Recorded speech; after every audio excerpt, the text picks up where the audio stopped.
Paul McCartney is dead. So Paul McCartney, as you see here, he died back in 1966 on November 9th.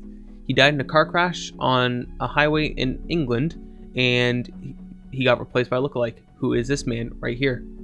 So as you can see, between these two, there is no similarity whatsoever, and let's just get started. So obviously, this legend, people say it's been debunked for a while now, but even here, urban legend, yeah, I highly doubt that. So basically, I'll just give you proof. I'll just tell you how, and you'll just be your own judge about everything that I say. So my first piece of evidence, this is like one of the for sure ways, like backing up how it's the truth. This is Paul right here talking on Carpool Karaoke about it.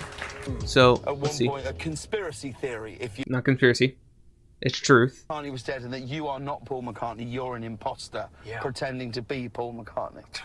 How did this come about? Found me out. See? For years I've been able to fool people, and now in the car you finally... But seriously... See, okay, so that's all we have to see. There's nothing else to it. He just doesn't talk anything else more about it there. So you have that guy admitting to him. They cut it out of the show, by the way, because it's the truth. And he admits there to the whole thing about him being a lookalike, and that the conspiracy theory, if you want to call it that, is the truth. You can't silence it. It's all true, and it's not wrong. My second piece of evidence. This is probably one of the more famous ones.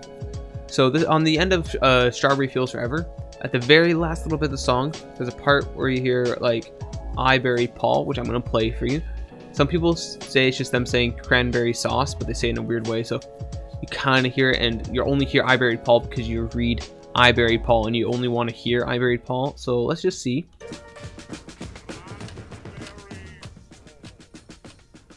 See, "I buried Paul." There's no cranberry sauce. No cranberry sauce at all. It's "I buried Paul."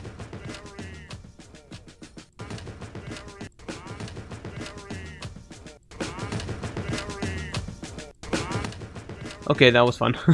So next one. This is also one of the more popular ones as well. You know the Abbey Road. Everybody knows Abbey Road. Who doesn't? So on the cover, as you can see, you have just George walking, Paul walking, and then Ringo walking, John walking, right? But here's the thing. He's wearing all like denim on denim. So he's supposed to represent the gravedigger. And then you have Paul here. Ignore that he has like a cigarette and he has like a nice coat on. But right here, see, there's little tiny shoes that aren't on his feet. And the story goes is that he says that it was a hot day, so he kicked off his sandals he was wearing that day. And that's it. But if it's hot out, you don't want to be walking on a hot tarmac, right? Because if it's a hot day out, wouldn't that mean that this is burning his feet up, right? So it's symbolism. It's not like, oh, I just didn't want to do that. Then you have Ringo here. He's wearing all black, so he's supposed to represent that he's going to the funeral and he's like mourning. And then John is all white, and I think he's supposed to either represent like angel, God, or someone like that, the spirit, something along those lines. And here's another little thing that some people don't really know. Right here on this license plate, 28 if right there.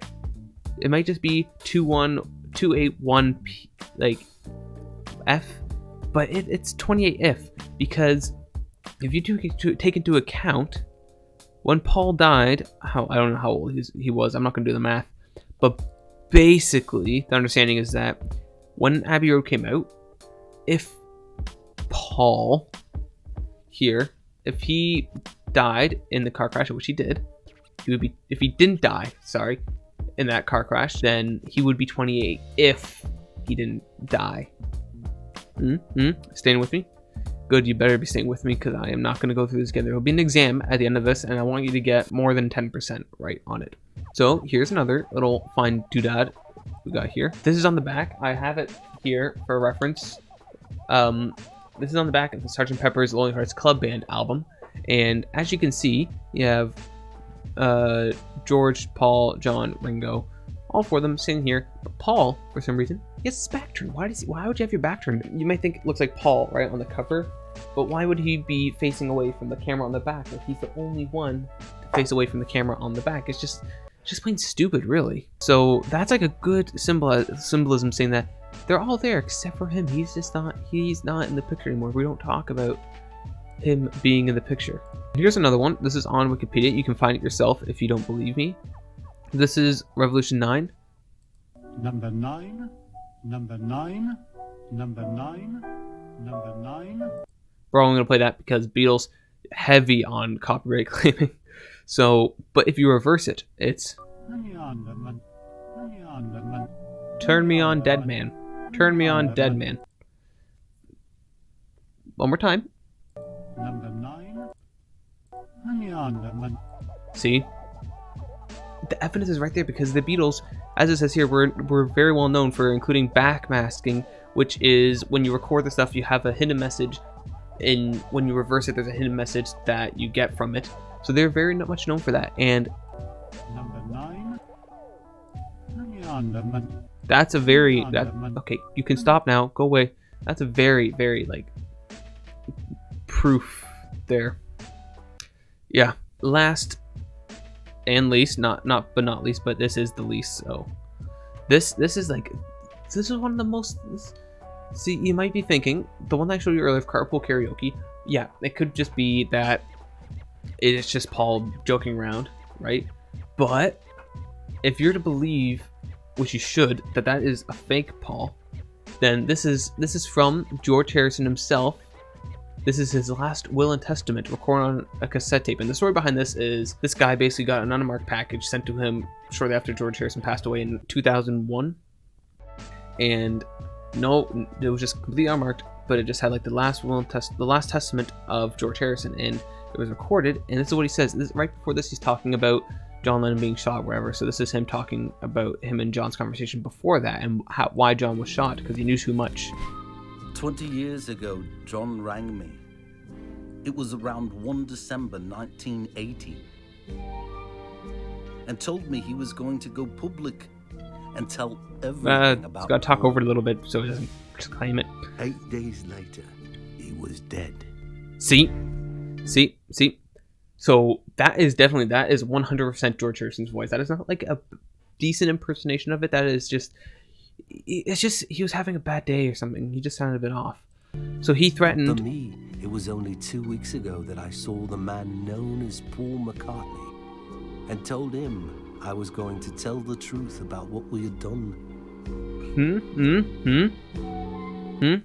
See, it's like that. That's just what more proof could you possibly want? That is just like I've given you all the tasty fruits of like the facts. Just take them and eat them and consume them and become one with them. I guess I don't know where I'm going with this. Obviously, I don't believe in any of this nonsense. Who would, really? It was a joke. It looks like it was a joke to begin with, so it doesn't really make sense why they still be believed now. And like every bit of logic behind it, it's purely just like, if you don't know that they're just joking around in their songs and that when they record them, then I don't know what is wrong. But hopefully you like this one. This is a bit of a different video than I normally make, but I enjoy making it regardless. So if you like this one, go ahead down below if you can give it a like. That really helps the video out to more people because it shows up in the recommended pages more. And if you like this kind of stuff, be sure to subscribe down below because it really helps the channel grow, and I would love to see it grow a bit more than it is right now. And yeah, so I'll see you next one. Till then, bye bye.